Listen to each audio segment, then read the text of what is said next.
Now to finalize Chapter 2, let's go through 2.12, fixed points and contraction mappings. We'll look at the contraction mapping theorem. This is a powerful result. It's useful theoretically, and it's useful in applications. There's some techniques of differential equations, for example, that are based on the contraction mapping theorem. So first, a definition. Let T map X into X. Here we'll be dealing possibly with metric spaces or possibly normed linear spaces. Of course, normed linear spaces are metric spaces. The norm induces a metric. But what will define a fixed point of this transformation to be is some x for which t of x equals x.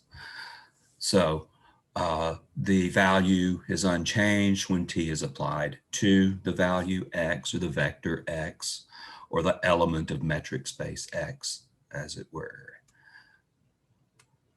So we're going to give the definition of a contraction and state the contraction mapping theorem in the metric space setting, as opposed to, say, the normed linear space setting. But normed linear spaces are metric spaces. As commented earlier, if you have a norm, then you have a metric. The norm here induces a metric on the linear space by defining the distance between x and y to be the norm of the difference. So we started this chapter with metric spaces. We're going to end it with a little metric space stuff. But primarily, we're here to deal with normed linear spaces. So in the setting of a metric space, a mapping T from metric space XD to itself is a contraction mapping if there's a real number C strictly between 0 and 1, such that for all x and y in set X, we have the distance between t of x and t of y is less than or equal to c times the distance between x and y. Now, c is strictly less than 1, so one observation is d of tx, ty is strictly less than the distance between x and y. That's why it's called a contraction. It brings points closer together. Whatever distance x and y were apart originally, their images after t has been applied to both of them are closer together. So a fairly elementary idea that leads to some pretty powerful stuff. The contraction mapping theorem says a contraction mapping T from complete metric space to itself has a unique fixed point. Contractions on complete metric spaces have unique fixed points. And the technique by which we prove this is actually fairly suggestive of how the applications go. And I tell you what, let's keep our eye open for the completeness, where the completeness hypothesis is used. Okay, let X be any element of this metric space, capital X.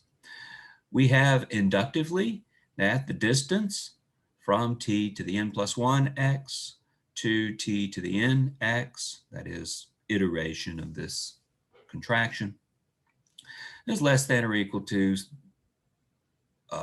parameter c, the value between 0 and 1, times the parameter c times the distance between t to the n x and t to the n minus 1 x. Look at this as inputs and we'll apply t to both of these.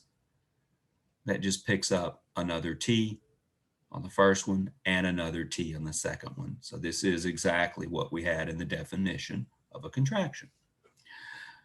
Do it again. So if we look at the distance between these, we can simply remove one iteration of contraction mapping T to produce this distance, and we pick up another factor of C. Again, in this case, look at this. If we apply T to both of these input values, we get these two output values. And we pick up another power of C along the way by the definition of contraction. So we'll keep doing this, really removing applications of t and picking up powers of this parameter c until we get to the distance between t of x and x itself. We have removed n applications of t. Look at the second entry in the metric. So we've picked up n factors of c. So what we've got is the distance between t to the n plus 1x to t to the n of x is less than or equal to c to the n distance between t of x and x itself. Since c is less than 1, then we can make this as small as we want by making n sufficiently large. I mean, we start with a constant distance between t of x and x, and we pick up these powers of c as we continually iterate the definition of contraction mapping. So if we consider the sequence t to the n of x, and we're looking at consecutive terms in that sequence. And if we make n large enough, we can make that as small as we want. This is fixed, c is less than 1, so c to the n approaches 0. This can be made small. That means this sequence is a fast Cauchy sequence. We dealt with fast Cauchy sequences a few sections ago, where we dealt with consecutive terms in the sequence being small, and fast Cauchy sequences were themselves Cauchy sequences. This was section or proposition 2.10a that gave us that, 2.10 part A. So we're dealing with a Cauchy sequence. We were looking for where we're using completeness. Well, here's where we're using completeness. If we have a Cauchy sequence, and we do, then that Cauchy sequence must converge because the metric space is complete, meaning Cauchy sequences converge. So there's some y in the metric space such that the Cauchy sequence converges to y. Contractions are continuous. Take the epsilon delta definition of continuity and simply let delta equal epsilon. And you'll see that we get continuity of contractions. So we can take limits inside of the contractions. And if we look at the limit as n approaches infinity of t to the n of x, that taking the limit inside t, that gives us t of the limit of t to the n x. But we just saw t to the n of x converges to y. So that limiting value is y. We get a y out over here. So the sequence t to the n plus 1 of x, if you like, converges to y. And so we have that t of y equals y. This side has a limit of y. This side has the value t of y. So t of y and y must be the same. That is, y is a fixed point of the contraction. Might point out with an eye towards application, this was pretty constructive. We found the fixed point. We picked a starting point, x, and we just iterated the contraction. And in that iteration, that led us to a fixed point. Apparently, it's led us to the only fixed point. So I would call this constructive. We picked an initial value. And by the way, no constraints on that x. It was an arbitrary element of the metric space. And if we iterated the transformation t enough times, it got us close to the fixed point. In the limit, it gives us the fixed point. So we found the fixed point. We did it in a constructive way. We just need to confirm the other part about uniqueness. So, usual idea. Suppose there's two fixed points of contraction t, say y and z. If we measure the distance from y to z, that's the distance between t of y and t of z, because t of y is y and t of z is z, under the assumption that they're both fixed points. And since we're dealing with a contraction, we know that the distance between y and z times parameter c is greater than or equal to the distance between t of y and t of z, definition of contraction. So what we have here is the distance between y and z is less than or equal to c times the distance between y and z. But c is strictly less than 1. It's between 0 and 1. So the only way this thing can be less than or equal to this thing times itself when c is less than 1 is for this thing, the distance between x and y, to be 0. It's a metric. If the distance between y and z is 0, then y equals z. So if we have two fixed points, y and z, well, it turns out they have to be equal. And there's the uniqueness part. So contractions have unique fixed points. Speaking of applications, the proof technique, the constructive proof, hints at how you might use a contraction mapping theorem. We started with an arbitrary element x. And some elements might lead to nicer, quicker convergence than others, but on the theory side, it didn't matter where you started. You iterate that contraction enough times and it will lead you in the limit to the fixed point. The method of Picard iteration and Picard iterates is a technique from ordinary differential equations that uses a contraction mapping theorem. You start with an initial guess to the solution to a differential equation, and you apply this iterative technique that brings you closer to a fixed point, and a fixed point represents a solution to the differential equation. So actually very much applied stuff. And this is a brief section. A final little corollary states that if T is a mapping from a complete metric space to itself, such that T to the n is a contraction for some natural number n, then T has a unique fixed point.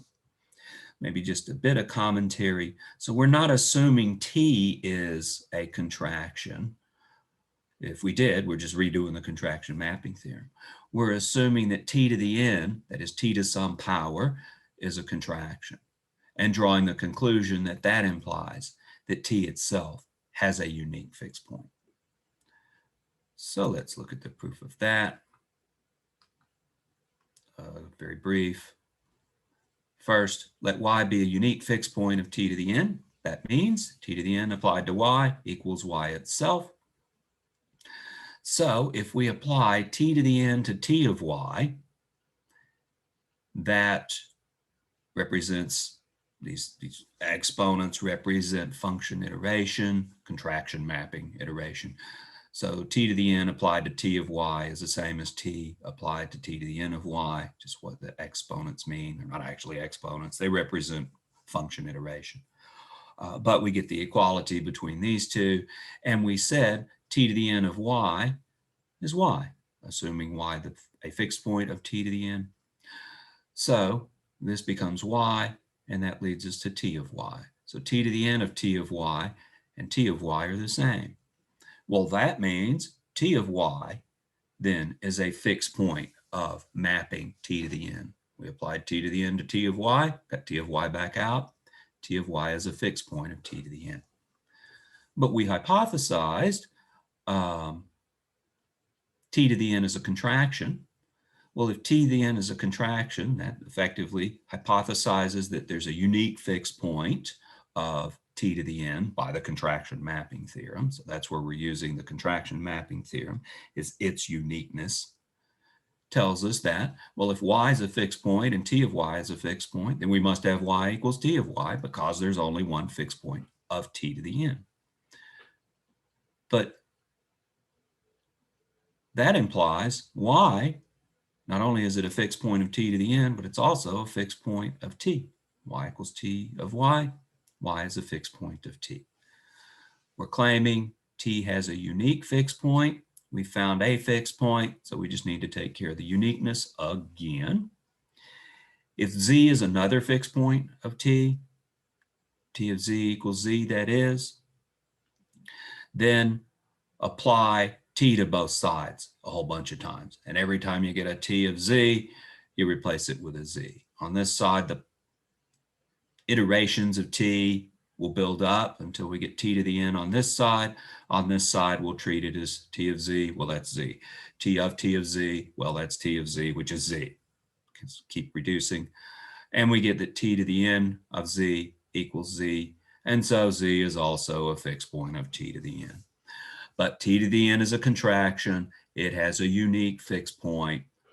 So it must be that z and y are the same. So we've assumed a second fixed point of t, showed it's the same as the fixed point we had above, fixed point y, and that gives the uniqueness of the fixed point of t as well. And that actually takes care of section 2.5, somewhat of a different topic there at the end. Some real explicit applications are on a table with a contraction mapping theorem. And that takes care of chapter 2. So we'll move on to chapter 3 now. Look at Banach spaces. In chapter 4, we'll look at Hilbert spaces. And so there's much geometry to follow. I'll see you next time in chapter 3. Have a nice day.